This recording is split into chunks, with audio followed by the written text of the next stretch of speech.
Bir fincan soyulmuş çayım, yollara bakarak ötüp geçir günlerim ayım.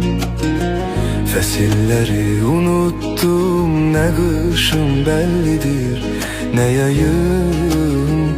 Haradasan sevgilim, yetmir sene sesim harayım.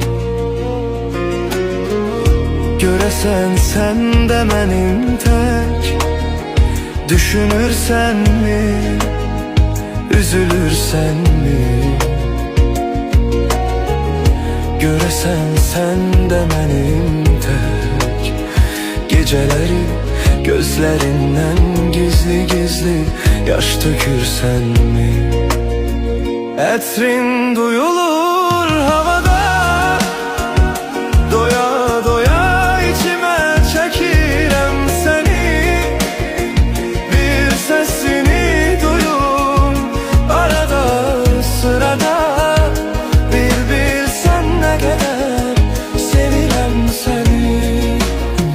Etrin duyulur havada, doya doya içime çekirem seni.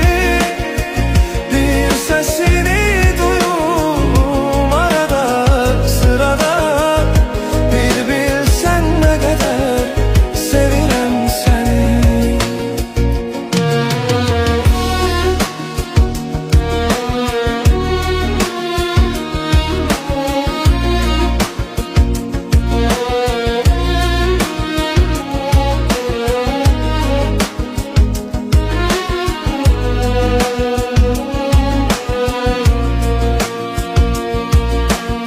Sen yoksan kalbimin acısı dinmir.